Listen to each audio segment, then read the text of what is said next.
Oh God, thank you for this opportunity to really talk openly and honestly about the realities that we face on this planet in grief. Seems like everywhere we turn, there are people who are grieving, who are just about to go through a great grief experience, or who are trying to understand the grief they felt in the past.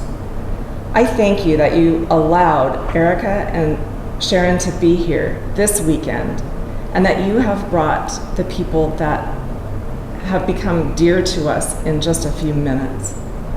I thank you so much for your incredible love for us, and I pray that you will give us the insights and the tools we need to go forward in our journeys in grief. Thank you, Lord. Amen. Amen. Thank you. So we're going to start with rereading the commitments that I shared earlier, and we're going to get everyone to agree to honor these commitments. So we will not judge others or ourselves. We're going to recognize that we have emotions as they present for themselves. Just let them come in. Everyone has a different story. Everyone has a different grief journey. We want to respect everyone's space. So we're just going to honor also that we're not going to compare losses. We will not minimize anyone's loss. We will not apologize for our human emotions. And we're going to keep an open mind. Can we all agree to honor these commitments? It's awesome. Thank you. Thank you so much. You're now a member of Grief Club. And there's no question that's off limits. You guys go as deep as you want, and we will be here for you and with you. We're going to open with something that I call the Austin Circle. So in our grief healing program, we believe in completing your relationship with your loved one to the loneliness, the isolation, and the pain that you experience during a loss. We talk about completing. You guys hear a lot in the news about... Speak up a little. You sure can. We talk about... Speak up a little. Hey, what is your name? I'm a little bit shy. Okay, Mr. Shy, what is your name? Yeah. Ed, you and I are going to get along great, Ed.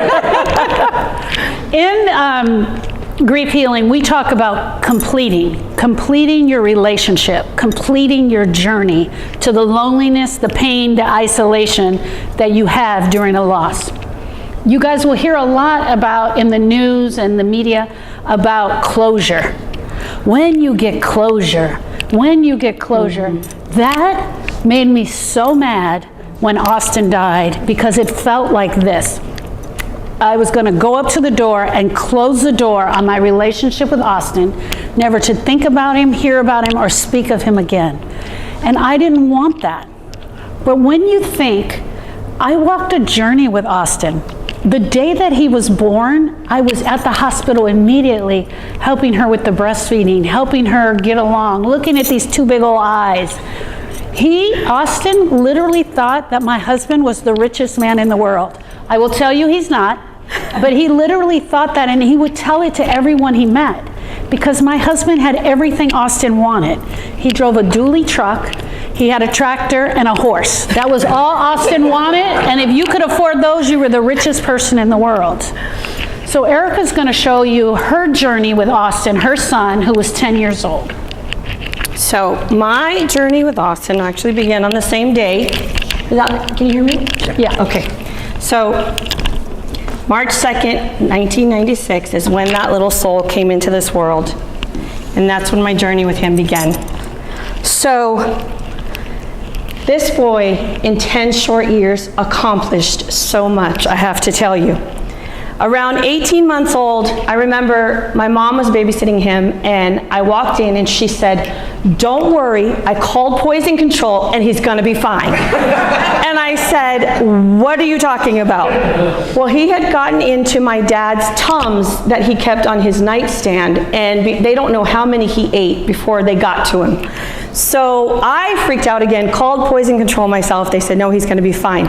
He did have the oddest green color poop for the next few days, I gotta say. When he was 2.5, and this was one of our neighbors' favorite stories that they begged us to tell at all their parties because they just thought it was the greatest story. When he was about 2.5, I had him and Donovan watching Barney, which was their favorite, Lewis was sitting in the living room at the coffee table looking over plans for a building. He was an electrical contractor and he was going to bid a job. So I was taking our housekeeper to her English classes and I said, I will be right back. He says, just gives me like acknowledgement. And we had those doors on our house with the chime alarm system so you knew every time they opened and closed. I hear it open, hear it close, hear the chime both ways. Get into my Suburban, start driving down the street. I get past the first stop sign. There's 2 before I get to a main street.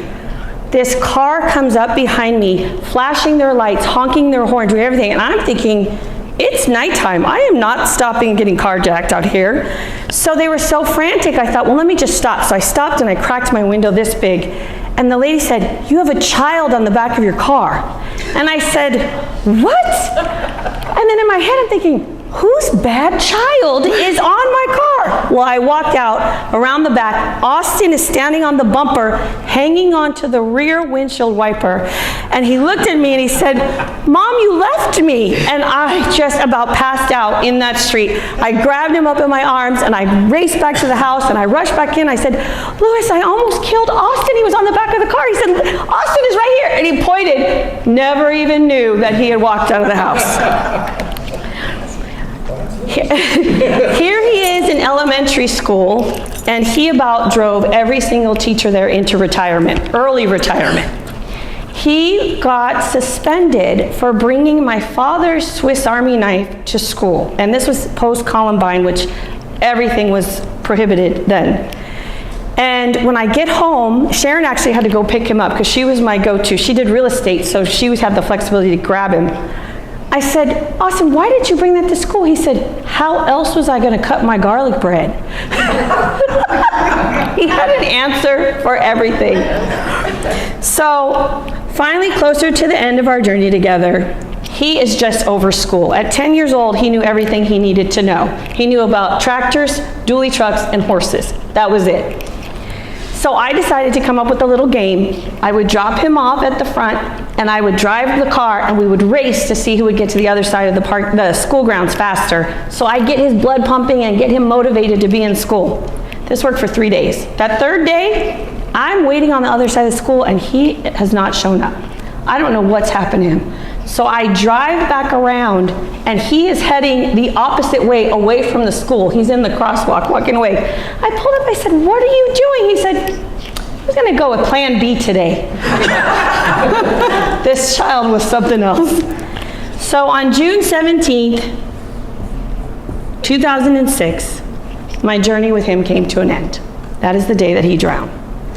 But through this program, I found a way to make my journey come full circle. It doesn't look the same as how we started, but I definitely was able to bring it back to the beginning and to mend all the things that I never got to say, all the things that were left unsaid that were in my heart.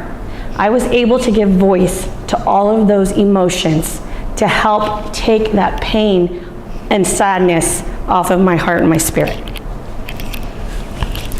Great job. Thank you. So that's completion. Some of the things we never say to a griever are, we talked about this, just give it time. Other things we don't want to say are, he's in a better place. He's in a better place. And that may be true. It can be totally true. But the truth is, when people would come up to Erica and say, oh, we know he's in a better place, she would say, yes, but I want him here with me. I'm his mom. His best place is with me. We don't tell a griever to, at least he's not suffering anymore. At least he's not suffering anymore. Even though those things may be true, it doesn't help our heart to hear those things. It doesn't help our heart to hear those things from others. Typically, people don't know what to say, and all of those comments are intellectual comments, and they're going straight for the brain. Something that I would like to help you guys with to understand when we're talking to a griever is, I can't imagine what this must be like for you. My heart is breaking. And use the griever's name. Use the person that they've lost. Use their name. Lewis changed our life, and he set the tone for this, and I will forever be grateful for him. He wanted us to talk about Austin immediately. I know you guys have heard the don't speak ill will of the dead. Sometimes that gets taken in and transcribed as don't speak of the dead. And so if nobody's talking about them, but yet all I want to do is talk about them, where do I go to talk about them when that is absolutely happening? And there's nothing that you can say as what Sharon calls supporting cast members. There's nothing that you can say that's going to change it or make them feel better, but giving them an opportunity to talk openly and honestly, to speak their truth, does so much for them. And you just listen, does so much for them. Any questions now, or we'll keep going? Did you talk about compound grief? Yes, that's where I'm going next. Awesome. We're speaking the same language. Let me hold it because it fell off the Oh, it did? board. Well, you know what I'm going to do?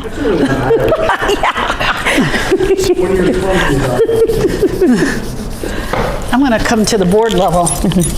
There we go. So, grief takes place in our heart. Grief is all of the loss we've ever experienced in our heart. And I'm going to share with you from my own personal experience. When I was 5 years old and I was in kindergarten, I was bullied in the school. It wasn't called that back then, but we now have a name for it, and I was bullied in school. There was some things that happened between my mom and I that were just some losses for me as a little child that I actually experienced. And then when I was a senior in high school, I dated this guy, and now I know this is on video, now he's gonna know. I dated this guy that I just knew I was gonna marry. He was gonna be the love of my life, and we would probably call him our first love, right? So I broke up with my first love, right? And that was devastating to me. And there was no one there to talk to me about that. I just had this pain, and each one of these represents the knife stabbing our heart every time we have a loss. Every time we have a loss, right? The knife just stabs in our heart. When you don't deal with it, we say don't expect time to take care of it. But the truth is that over time, the intensity of the loss will seem to have seeped away. So the intensity of that pain will kind of melt away, but those losses are still there. And it's almost as if I could walk up to you and touch that one, or just go right for that area, and it would bring it all up as if it was yesterday. At some point in my life, I got married, I'm a mom, I have 2 kids, I'm living my life, I'm doing everything. And these pains are there, but I can't deal with them today. I gotta be raising my kids. I'm a wife now, I got all this stuff going on. And it's almost like we cut it off. We don't talk about it. I can't talk about this. No one wants to hear about me breaking up with the love of my life when I was 19 years old. You know, we just don't talk about it. But in 2006, Austin drowned. And what it was like, the knife just went right in. And it caused an even bigger hole in my heart. But here's what happens, and here's what we know to be true. This pain starts to pull on all the other losses that have always been there that you've never taken care of. You don't know that it's happening, but this thing starts to take over like the blob. And it really starts to become this big, ugly pain. And sometimes we deal with grievers that come to us for one thing, but yet they can't stop talking about something that happened to them 20 or 15 years ago. And the reason that that has happened is because it's never been completed. You've never completed the loss, like what she showed you with the Austin circle. It still stays there. So, and a lot of times we have people show up in our program, they'll say, I don't know why I'm here, just sounded like something good to do. And when they look into their heart and they start to see all of the unresolved grief, it's unbelievable what can really show up for you and what your life can look like without that. So for me, I have grieved every loss in my life, and I continue to grieve losses in my life. Every time something happens, I go right back to the notepad and I start on my work and I do the work. My life is not perfect. I still have to put gas in my car. I still have to go to the grocery store. And ladies, I will still have cellulite. I'm sorry, that's just the way it is. But the truth is, it's lighter. I'm not heavy. It's not heavy. Did I arrive at a place we call happiness? No, because I don't think there is such a perfect place. But I can deal so much better in my daily life without all of this junk. I'm a better wife. I'm a better mother. I'm a better grandmother because I have done my work. I want to talk about 5 stages. Yeah, go ahead. So in the earlier program, I spoke on, we had the 5 stages of grief. That was the only information we had when Austin died. And it just didn't fit for me. It did not work. It was when we went the first day of the program that Sharon tricked me into going to, and the facilitator said, the 5 stages of grief does not apply to grievers. And I felt like this huge weight was lifted off of me. And I said out loud, thank goodness, because I thought I was doing this wrong. Because I felt if I didn't fit into these stages, I was never going to get to the end, which was acceptance. I'm sorry, I have gum. Get to the end, which was acceptance. I was going to be stuck, just going back and forth through all these stages that just didn't resonate. That was when I learned the 5 stages were actually created, there were a total of 13, by Elizabeth Kubler-Ross for people who were dying. The stages apply to the people who are at different phases of actually having a terminal illness. Somehow, the professional community took the stages, cut them down to 5, and put this out here and related it to grief. But if you think about it from a person who may have a terminal illness, it's denial, bargaining, anger, depression, and then acceptance.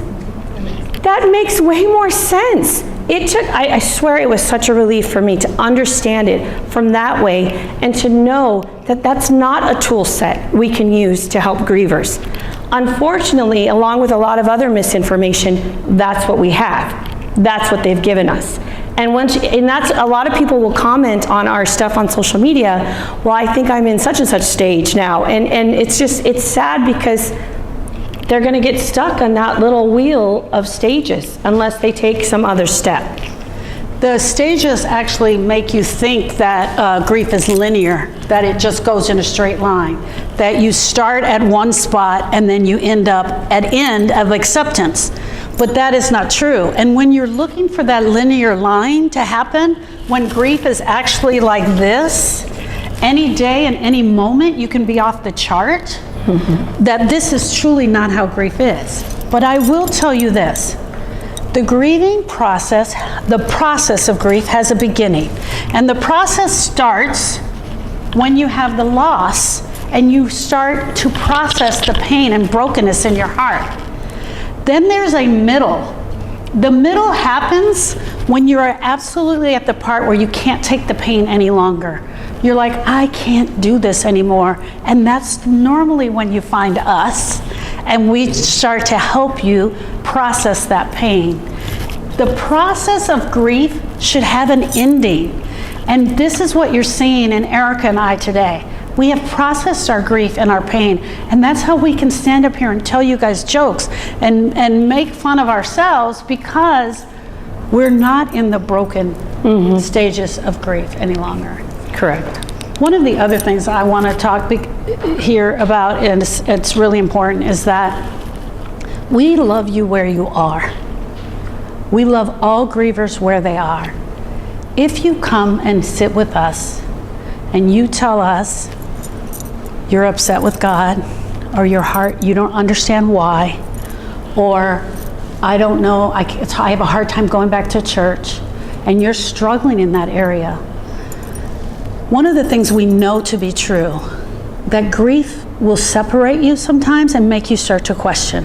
And we need to love you wherever you're at because you got to walk that part. We also know that if your spiritual walk is strong, once you've done your process, that it will come back. And a lot of times I think it scares people, right? Or they're not willing to say, I'm really mad, I'm angry, which was part of what Erica had to share. She was unwilling to share that part of it Because you get embarrassed, don't you Well, and think? I think you feel like you will be judged if you express that. When Austin died, I honestly did not question. I said, okay, these things happen. Let's figure out how to move forward. And we stumbled a lot, and then eventually we found the way. But when Donovan died, I absolutely said, no, this time I'm angry. God owes me some answers. Because I felt it was so unfair, especially when I would watch the news and you see these stories of people who commit these horrible crimes, or they do these terrible things and they have an accident of some sort, but then walk away and still have their life. That would just make me so even more mad and even more angry with God, because it's like, that guy? You chose that guy? And the one that, like, I said this recently to someone. I said it was at Donovan's funeral that I really got to learn he was exactly the young man I wanted him to be. From all the feedback that people he had met from living in Texas came up to us and were telling me stories, he was exactly the young man I wanted him to be. And God took that and left, it was really, really hard for me to deal with that, because every day on the news there's so many terrible things and so many horrible people who still get to be here. So we have a question. Is there a better term that you have found than acceptance?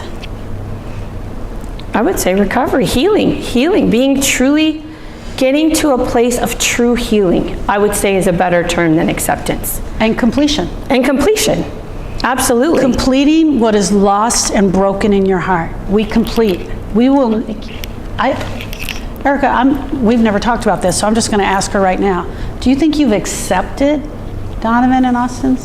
I don't think you actually get to a place where it's acceptance. It's just you get to a place where there's nothing you could do to change it. So I guess that is acceptance. I don't use the word, but by your actions, by the way we've continued to live and to honor them the best way that we can, I would say that's the word, but I've never used that. I've never verbally said, I accept.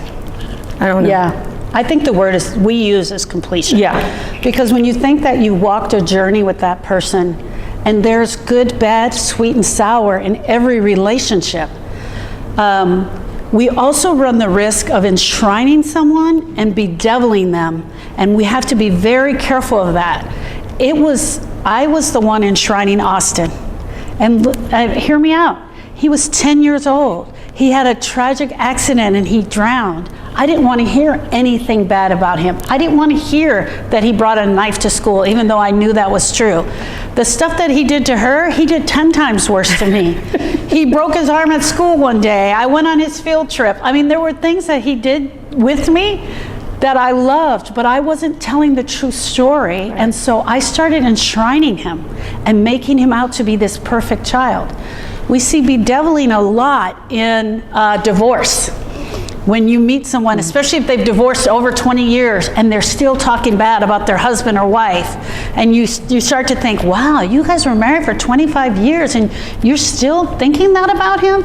We can bedevil very easily there. So I would say, instead of acceptance, my word would be completion. Right. I would agree. Because completion is not always perfect. Did you just want to stay sad and not move forward? With Austin, I absolutely did not want to stay sad. I wanted to set a good example for the kids. Donovan was 12 when Austin died, and I wanted to show them that we could pick up the pieces and move forward. So I had a lot of motivation to not stay sad. But with Donovan, I just felt like it was my every minute of every day for a solid year, and I was refusing to do any work that I knew I needed to do. And again, it was the kids and Lewis. I felt, so one thing I didn't get to share earlier is at the time of Austin passing, Lewis and I had been separated for 5 years. So I have another child that is not biologically Lewis's. Lewis lost Donovan and Austin. Those were his only children. So I felt I owed it to him to not just stay sad. I couldn't. He had lost everything, his only children. His namesake stopped with Donovan. So I made a commitment to myself that I couldn't stay when I was at that crossroads. I couldn't choose the dark and the sad. I had to pick up the pieces and start moving forward.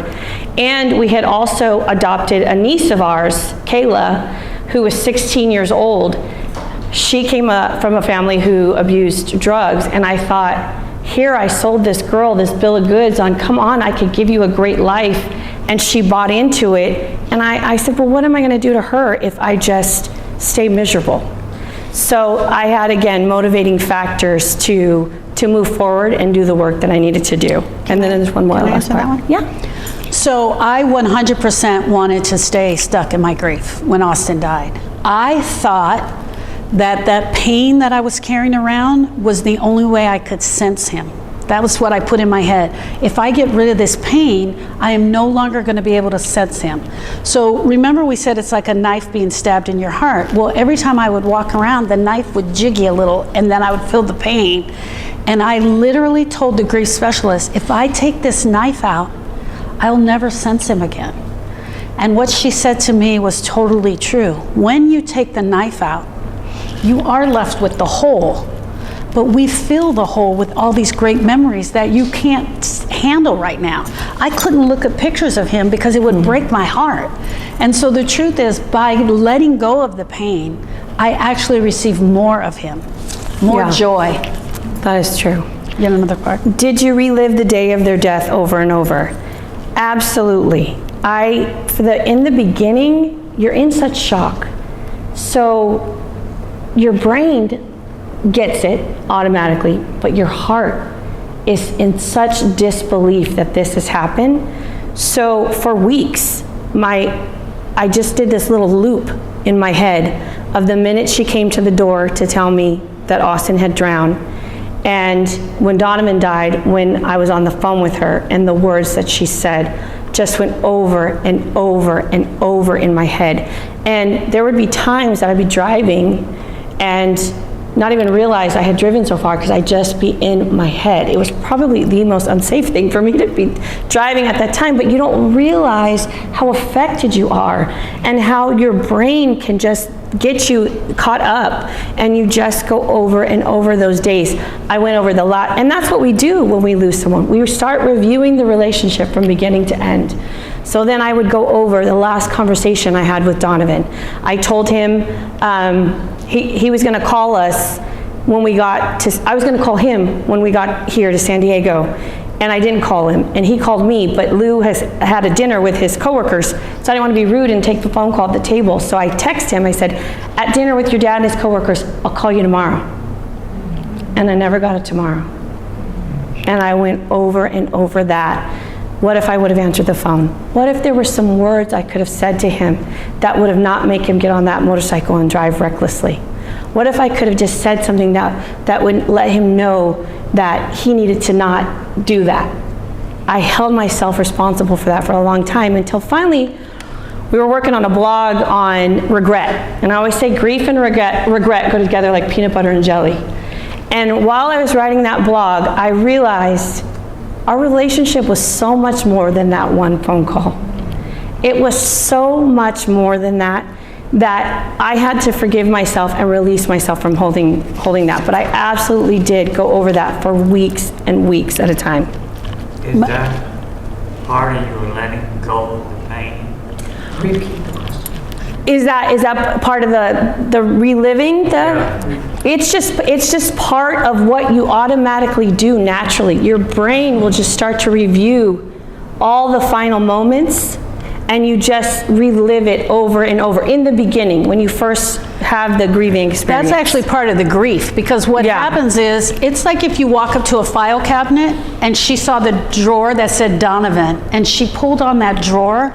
Inside that drawer are all these files, and in those files are relationships, parts of the relationship, but what she was remembering was all the things she didn't say, all the things she never got a chance to say, all the things she wished were different, all the things she wished were better, and all the wanting more of him.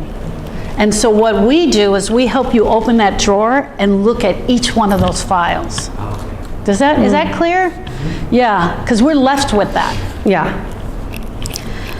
My parents were in their 80s when they passed. By the time they were gone, I felt I had already grieved. Does that sound plausible? 100%. Is this the only way that someone can complete a relationship? No, it is not. But the other thing I will tell you is this, that a lot of times what we do is we go intellectual instead of emotional. And where am I getting that? My parents were in their 80s. That's intellectual. Well, they had lived a full life. I don't want to offend anybody, I just want to answer this how I would share it. Oh, my parents were in their 80s, they've lived a full life. They had a great life. And so we can intellectualize their loss instead of actually experiencing the emotion that goes along with it. The emotional part of it would be, my parents were amazing parents and they really took great care of me. I really miss them. That's emotional. Intellectuals, and they were in their 80s. And also this question, only you can answer it for yourself. And what does that mean?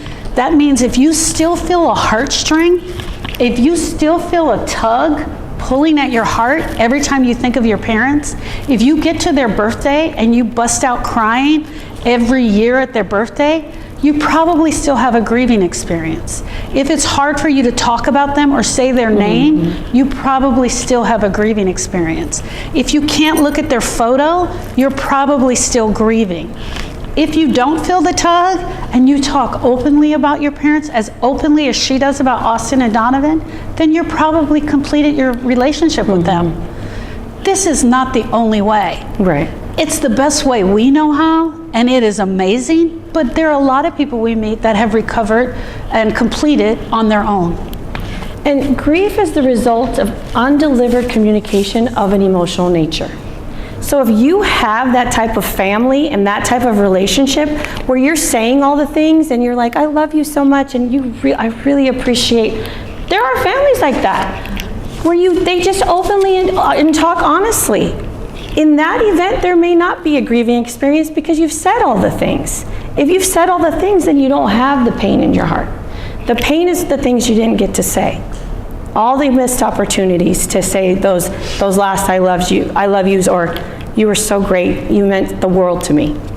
Those sorts of things. And we can even grieve an ugly relationship. They're not all loving. Sometimes the relationships are really ugly, or there was a problem going on when the person passed, or we call them less than loved ones. There are less than loved one losses. Yeah. Right? Yeah. So when you could grieve the loss of someone that you absolutely struggled with for 30 years.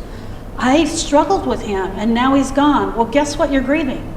All the unsaid communication that has an emotional nature to it, that might be something like, you really made me mad when you put that fence up on our property line. Who knows what it is, but right. We grieve those relationships as well.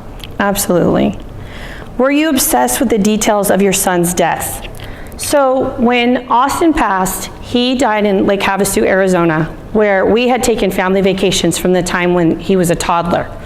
So when I got the news, I knew exactly where they were, the setup. I knew the way the day went down because we had been doing it for so many years. What we didn't know about is that because of that area, it's called the London Bridge area, if any of you are familiar with it, it's man-made. So it's heavily concentrated with carbon monoxide. That I did not know. So once we delved into that, when they took his blood tests and they tested his blood and saw how high the level was, that's when I got a little bit more information. So the details of that one, I pretty much was familiar with because I knew we had taken that vacation all the time. Donovan's, we did have issues. So Donovan went to dinner at his girlfriend's house after getting off of work, and he drove his car there. But he had just picked up his motorcycle from our house a few days prior, so his motorcycle was also there. They were playing Monopoly, had an argument of some sort, and then he jumped on the motorcycle and drove recklessly, and which ultimately ended in him dying. I wanted to know every single detail. Well, what did you say? Well, what did he say? Who was there? Why were you fighting? I absolutely wanted to know everything. And I still to this day don't know all of the answers, but I just couldn't understand what would make him do something so foolish. and so irresponsible, because that's not the kid I knew him to be. And a lot of the family members went to the area where he actually had his accident. I have never done that because I'm not wired for that. I don't think I could do that. So that part, I didn't take it that far, but I did want to know every single detail about that dinner, what they talked about, why were they fighting, what was the mood, was he drinking? I didn't know if that was an issue. There were so many unanswered things that I really wanted to know. So that was a great question. Also, having to know every single detail of every aspect of it is intellectual. Sorry, I can't draw, but that's a brain. That's really wanting, the brain needs to know. Right now, what happens is the brain and the heart are in a tug of war. The brain is trying to sort it out because it's the brain that figures out, what job should I get? Should I move to this town? It's our brain. Those are business decisions are all made in the brain. Having to know what happened in the accident is intellectual. Saying, my son died on a motorcycle is emotional. That happens in the heart. So what happens when you have to know that is your brain and your heart in a tug of war. Mm-hmm. And you can also resist your grief by becoming a detective, because that's what you get lost in the details of it. And that's a way of you pushing your grief off, because you get sidetracked in all the details and trying to figure out everything that happened. So once you're done and you get all the answers, it's not going to lessen your pain at all. I hope that helped. You have two Go. parts? Yeah, thank you. Okay. As a man, when I feel grief starting to well up, my biggest fear is that I will lose control. It scares me to be utterly helpless when these intense grief emotions surface. How can I deal with it, the fear of letting go? Number one, tears are not a sign of grief. Right. A lot of people come to us and they say, I grieved already. You did? How did you do it? Well, I sat in my room and I cried. And every time I thought about it, I cried. I'm here to tell you guys that that's just crying. Mm-hmm. And that's okay. It is okay to cry. It's okay not to cry. When Austin died and I was doing the keep busy and being strong, one of the things I had to do was get an outfit to wear to the funeral.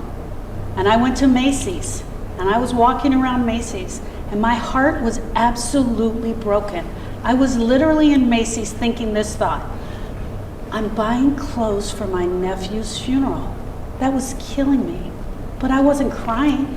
Not one tear was falling down, but I was broken and I was completely upset. So tears may or may not be a sign of grief.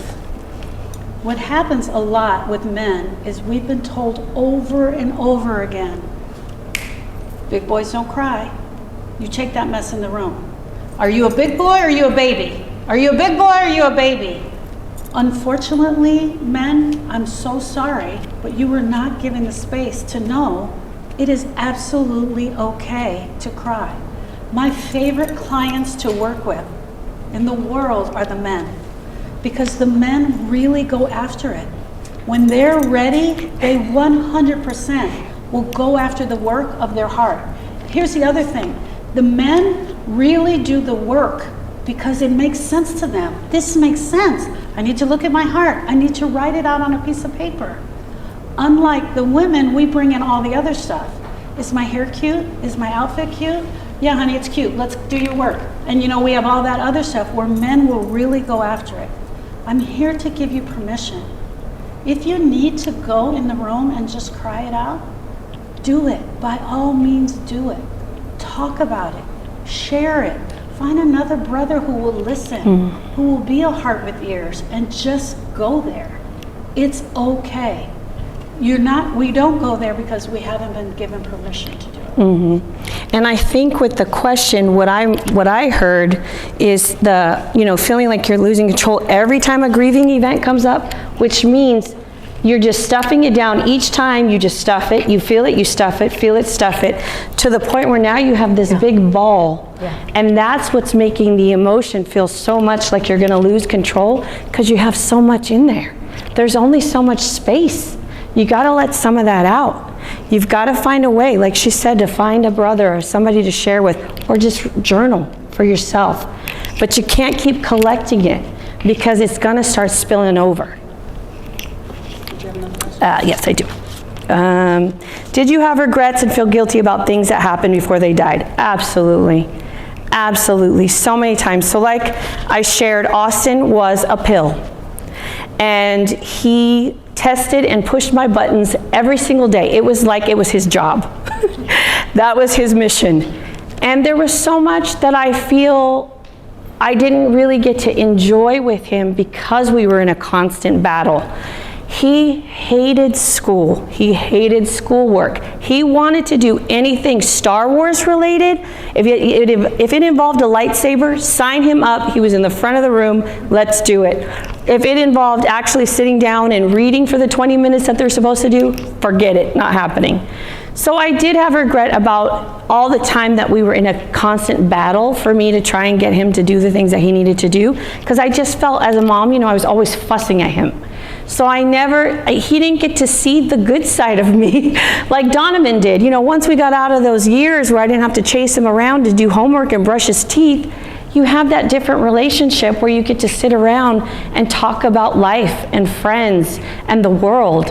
Austin never got to see that side of me, so I had a lot of regret with that and a lot with Donovan. The last 3 months before he died, I did not want him to buy that motorcycle. I told him, don't buy it. You are not mature enough to handle a motorcycle like that.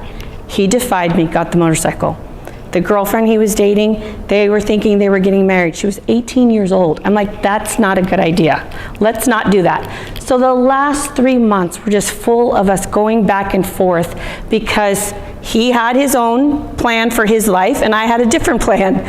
So I felt really bad about that because that wasn't our typical relationship. We had a generally good one. I mean, that boy, he was part of the pretty committee. Beautiful, beautiful boy. Not a lot up here.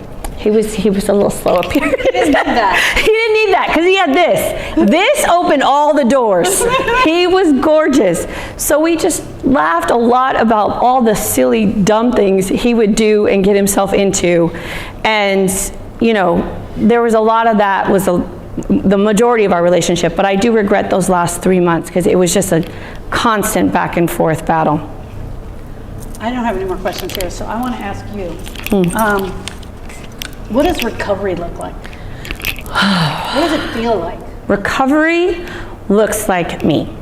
Like, this is the best example I can give you. I could keep you here until 10 o'clock tonight, which I know you don't want to sit in these chairs, telling you story after story about my beautiful children.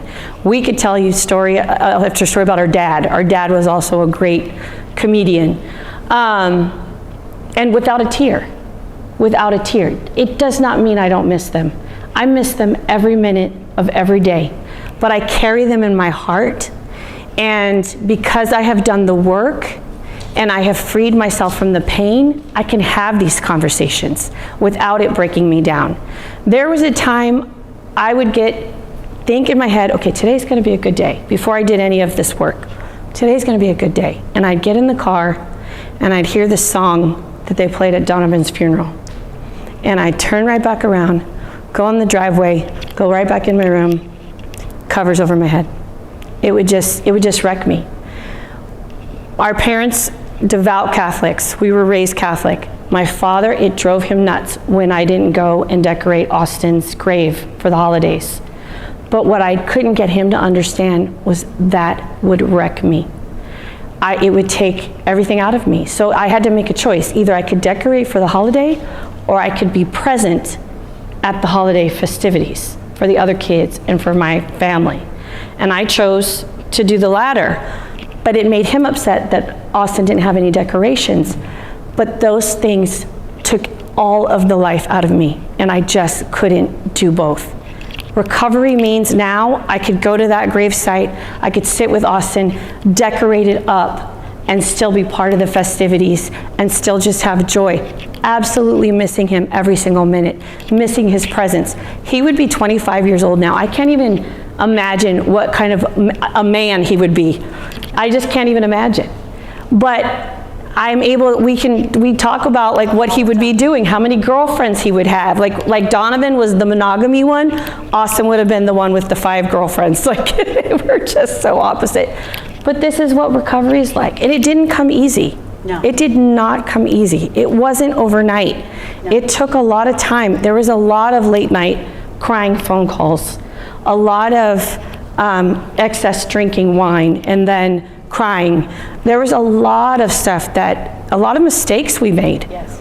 along the way. But absolutely, recovery is possible. It doesn't mean you're turning your back on your relationship or on your loved one. It just means that since we have to still be here and there's a lot of life left to live, you don't want to live it miserable. Yes, absolutely. One of the things that traditions we have picked up since Austin and Donovan have left is that we absolutely still celebrate their birthday. That was Erica's decision, which I love and so honored to be a part of. But she said to me one day, I don't want to celebrate their death. Their death was tragic. And we acknowledge it amongst ourselves and family members, but for the birthdays, no matter where we are, everybody will have a cupcake out. We sing happy birthday. We post it on social media. Just in March, we had a birthday for Austin and a cupcake, and it's just, they're still part of our lives. They come up all the time. Right. Whenever we're together as a family, their names are being said. These are my nephews. These were her boys. They are still in our hearts. And we talked about birthdays earlier, but for me, my decision to celebrate their birthday, I couldn't imagine a year that would go by that I wouldn't do a birthday. I mean, we always did these big birthday parties when they were little, and Donovan died 2 weeks before his 21st birthday. We were actively planning his birthday party. So I still had it. He wasn't there, but we still celebrated. All the family came, some of his friends came, and we released balloons. And it was beautiful, and we missed him, and it was hard, but I don't know if I could have had the day come and me not celebrate it. So that's the other thing about special days, birthdays, anniversaries. So important you have a plan. Mm-hmm. You have to have a plan, because the day is coming whether you want it to or not. The best thing you can do is go into it with a plan of action. So even if your plan is, I'm gonna lay in this bed, I'm gonna watch all of his favorite movies, and I'm gonna cry my eyes out. That's a plan. You've come up with it, you're gonna execute it. You might call a friend, a sister, somebody to come sit with you. That's a plan. Now, on the next day, you can't continue the plan. The plan is for the one day, typically. For us, the first anniversary, we had a big picnic at the lake. Yes. And here, it was a local, near our house, near Sharon's house, Lake. Castaic Lake. Invited all the family, we had a big picnic. The day is coming. You can either choose to embrace it and take control of it by coming up with something to do, or it's gonna smack you upside the head and you're gonna be miserable. And they all don't have to be that big. No. Like Mother's Day is coming. For us that have lost our mother, we may want to just wear a piece of our mother's jewelry on that day in honor of her. And just know in your heart, this is something you're doing to honor Mom. You may want to cook her favorite meal. The plan doesn't have to be elaborate. It could be simple, and it could be just for you and intimate. It doesn't have to be shared with everyone else. Yeah. But we see grievers that come upon the day, like all of a sudden they're on Mother's Day and they don't know what they're going to do, and they fall apart that day. Or they don't have a plan. They hold on as tight as they can to get through Mother's Day or Christmas, and they fall apart the next day. Mm-hmm. You've got to go in it with something to do that you know you're honoring that day. And if you have littles around that are, make them part of it. Yeah. Especially for Christmas, come up with some sort of thing. So Austin died in June. Christmas came way too fast. And we had carried on a lot of family traditions from when we were young. Our parents would always get a Santa. It was the priest from our church. And everyone who was there who had a little person, they would provide a gift for Santa's pack. Santa would come in and give out the gifts. Our children loved that. I knew that was going to wreck me if I had to sit there and watch Santa give out gifts and Austin not be there. So I called her and I said, I know Christmas is coming. This is what I can't do. I said, can't do Santa. I actually don't want to do a lot of outside people because it was always a big family thing. My dad would cook a pot of gumbo about this big. Everybody in the neighborhood would come. It was awesome. I said, I can't do that. I don't want to entertain a lot of people. I said, I know I want us, like the siblings and my parents, and that's pretty much all I got. So I started with what I didn't want. Sometimes if you start there, if you start with the things that you know will absolutely break you down, and you make up a plan from that, it helps so much. Because then you're making it through the day, and it's more bearable. And you have the people around you who are going to hold you up. Grievers have choices. Suffering alone is a choice. Making a plan is a choice. Not doing the grieving process is a choice. A lot of time, us grievers, we don't think we have choices. We think our only choice is to suffer in quiet alone. Right. And that's not the only choice that you have. It is one of them, but it's not your only choice. You get to say how this process is going to play out for you. You're driving the ship. You get to drive the ship because, and it's nice to collaborate, with other family members, but if it's, your person, like for me, they allowed me to drive the ship and to say, I don't want to do that. I can't do Santa this year. And so from that, we took while I was still in California, then we started to spend the night every Christmas Eve together. So from that, a new tradition was born. Because that's also a thing. When you try to honor the old traditions, it can break you down. But it's okay to start new traditions. So the new tradition was that we spend the night. So after she took out all the other stuff, she asked that we spend the night. And so each family, we got our ugly pajama contest going on. Yeah. And it started a new tradition from Austin's death. Now we spend the night on Christmas Eve in ugly pajamas. Mm-hmm. So that was great. Yeah. That was really good. What else? Any other questions? You guys had great questions. They were really good questions. You have one? Thank you. What is the difference between missing someone and grieving for them? So the grieving for them is the pain. The grieving is the heaviness in your heart. The grieving is the not being able to talk about them because it makes you too sad. The not being able to have the Santa at Christmas because it makes you too sad. That's the grieving. The missing them is something we cannot fix. The missing is always. But the intensity that you feel does decrease over time. So right now, I miss my boys so much. But the longing and the extreme wanting for them that was so much bigger than me and what I felt like is now manageable. And I'm able to say I can carry them in my heart and keep them alive in their stories. That's the difference. I do miss them on special days. I went to a wedding, I was sharing this earlier. Donovan died in July. I went to a wedding for our neighbor's granddaughter who played t-ball with him.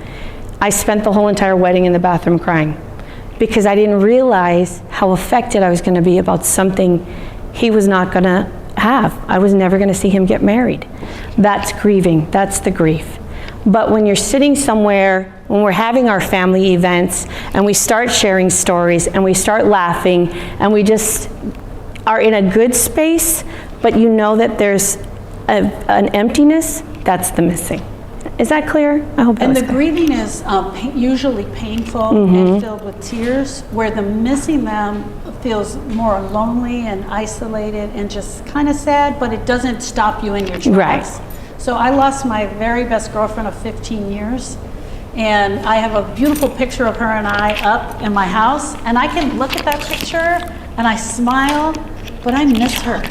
She was my really great friend, and I loved talking to her, and we talked on the phone every day. There's so many times I'm like, I need to call Sharon. Her name was Sharon also. I need to call Sharon.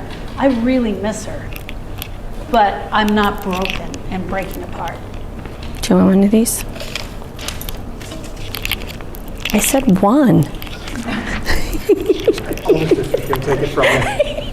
Hey, stop it. Go. Oh, no, go ahead. Where are the other questions? I put them down here. Okay. Yeah, they're right here. Spoil little sister.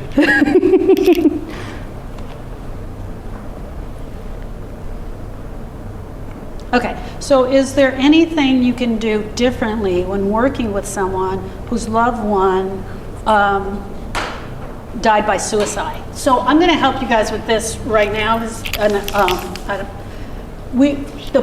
Politically correct, I'm sorry, I just have to say it that way. The politically correct statement is death by suicide. We don't say committed by suicide anymore because committed sounds like they did something wrong, right? So we don't want to say committed, we say death by suicide. Is there a difference in working with someone that has experienced a death by suicide? No. Grief is grief is grief, 100%. We still do the inventory in the heart. We still look at the file cabinet and see all what was missing. However, we do know if there was a death by suicide or a murder, those grievers are more likely to become the detective and not do their grief work because there's this big why. Why did they do it? Just get rid of someone. The same question. Why did they do it? How did they do it? Why did they not leave a note? And if they did leave a note, what was in the note? Why does this not make sense to me? This note doesn't make sense to me. So that those grievers tend to more become the detectives than other grievers. But answering the why, this is something we were talking about at lunch. I think the why, I'll say the why, you sometimes can come to the understanding and answer that question for yourself, but many times that question does not get answered. But the need to have that question answered, if you've done your work correctly, can dissipate. The absolute need, because usually we ask that question right in the beginning. For me, the why was a big rabbit hole that I knew if I went down, I wouldn't necessarily be able to find my way out. So I personally try to avoid it, but we work with a lot of clients who get stuck in the why, and you can get stuck there.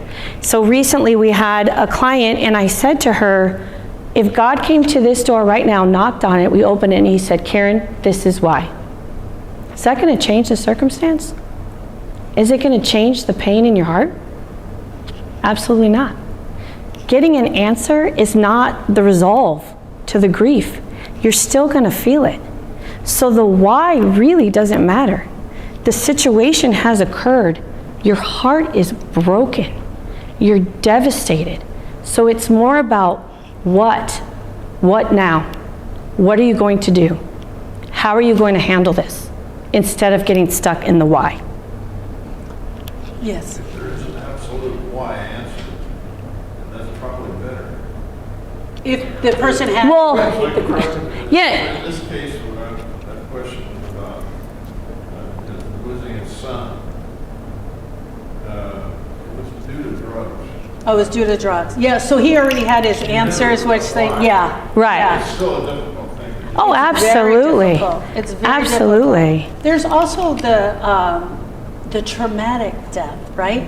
So we have long-term grief that we carry on for a long time, and we have terminal grief that we just can repeat every aspect, every story, every minute.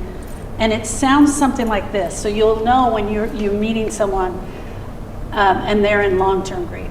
It was at 4:03, and I had just walked the dog, and I got back home, and I looked at the clock. It was 4:10. I put the dog food on the counter, and at 4:15 the phone rang. When someone can repeat every aspect of every part of the grief, they're in a long-term grieving experience, and it's typically stuck here intellectually. And our job is to help them go here, go to their heart, because in their heart is where the healing takes place. The healing is going to take place in their heart. What can we as friends do besides listening and caring? Are there practical things we can do? Listening is honestly the best. Number one. Listening is the best thing.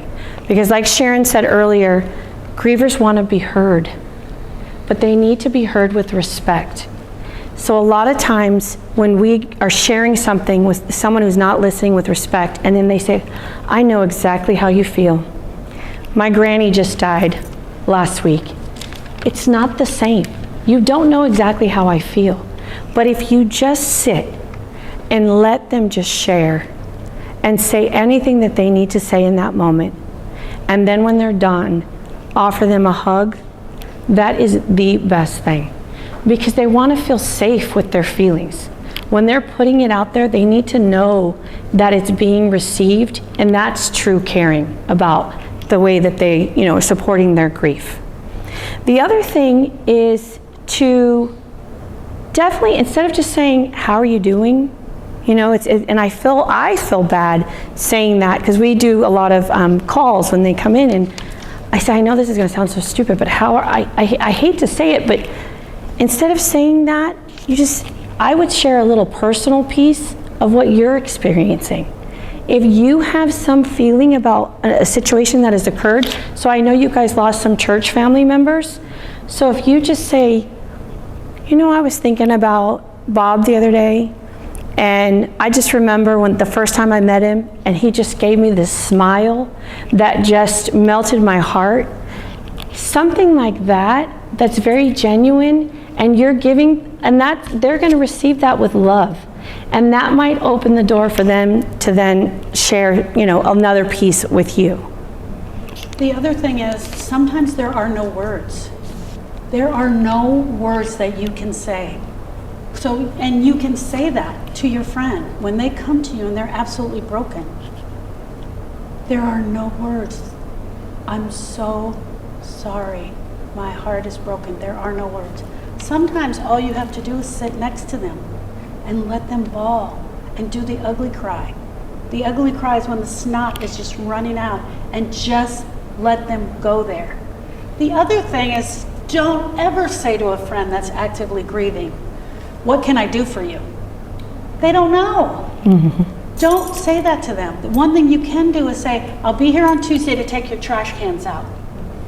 I'll be here on Wednesday," or just show up randomly and check on them at the 3-month, the 4-month, and the 6-month, because by then most other friends are gone. We don't want to keep bringing it up. Wow, it's been like 8 months. If I ask Erica about Donovan, she's going to break apart and start crying. And all she wants is for somebody to talk about Donovan. Grievers need to talk, and they're dying to talk and tell their story. Yeah. How do you help a team deal with their loss? Let's say our father. Okay. So when Austin died, Donovan was 12, and we didn't have this program in our life. So just instinctually, I said, there's going to be days that I'm going to be crying. There's going to be days I'm going to be mad.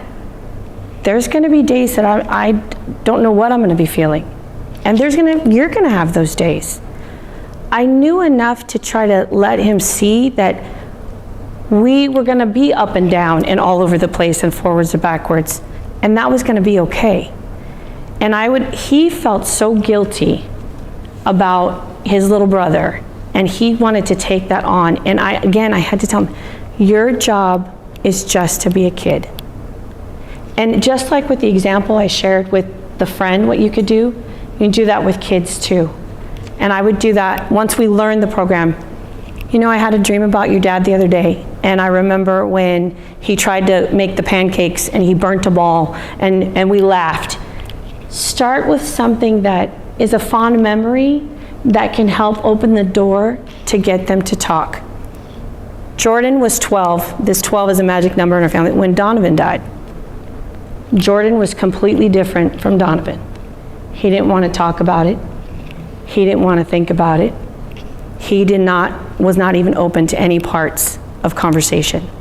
So then I had to really be creative. So I told him one day that Sharon and I were working on a podcast about how to help kids. And I said, what do you think we should tell the parents on how to help their kids? And he told me exactly what he needed. And I was like, thank you, Jesus, because he was so closed off and not open to anything. And that gave me the insight into how to help him navigate. And also for both boys, I did put them in their individual counseling because they needed it. I'm the grief specialist, but I'm the mom. I can't mend this pain for them. So I did seek outside help to make sure that they were really getting what they needed, the things that they couldn't say to me, or they were scared to say to me. So that's some. The number one thing you want to do with children is you want to grieve in front of them. If you go in your room and close the door, guess what they're going to do? They're going to go in their room and close the door. So when you're dealing with children, cry in front of them and don't apologize for it. Just let the tears fall quietly. Let them know that grieving is a natural part of living and it's absolutely okay. We have a whole section in this book here on how to talk to your kids about grief. And I don't want to offend anyone here, but this also works really well with seniors. We find that a lot of seniors buy into just give it time, because they were told that from a small age. And so as they get older, they're like, I just got to give it time.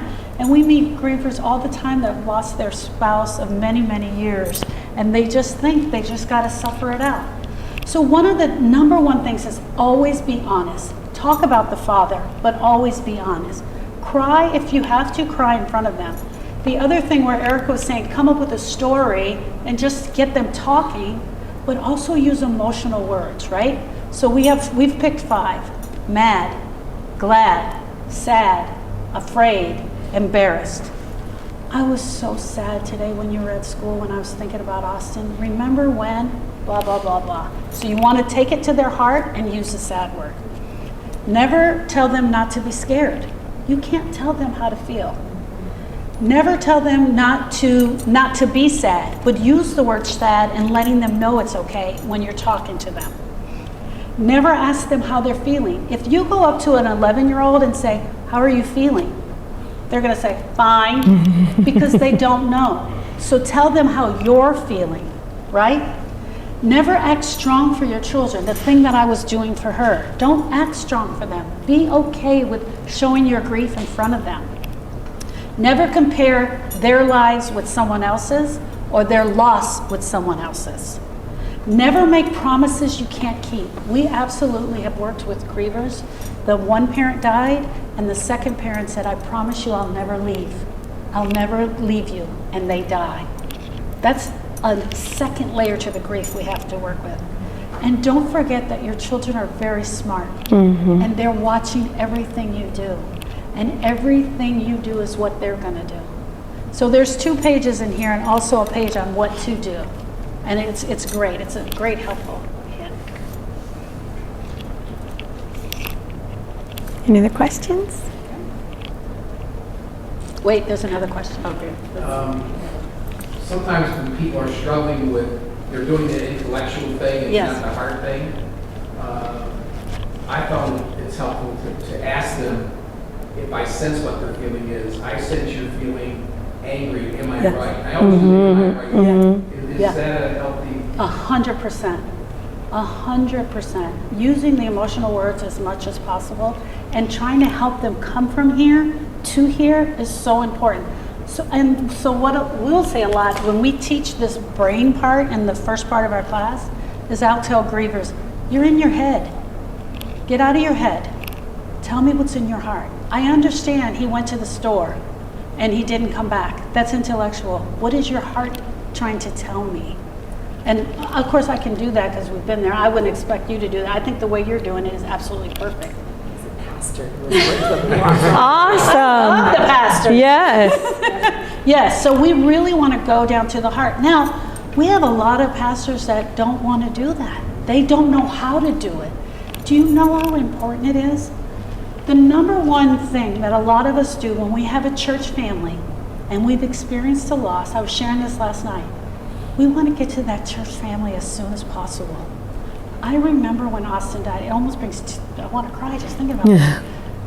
I was with her for about 3 weeks. I was missing church. I was taking care of the family. I was doing everything. The day that I walked back into my church building, I needed them. I felt like I was whole. I needed them. What I didn't need, and not to offend anyone, was for them to open the Bible and start giving me scriptures. I needed a hug. I needed to know that they loved me. I needed to know that it was okay for me to grieve here. I needed to be in that first service and hear those beautiful, familiar songs. I needed to cry during all that. And I needed a safe place to do that. And they allowed me that. But sometimes that's not our other parishioners' experience. Right. Right? We get all kinds of information. So, thank you. Talk a little bit more about how, and repeat my question. Talk a little bit more about how you said we don't have to worry that if they lose faith for a while or if they struggle with faith for a while that they won't come back. Yeah, I she wants you to think repeat that's her question. Yeah, so you Repeat her question. This one? No, what she No, just I said. Oh, sorry. I'll punch her for you.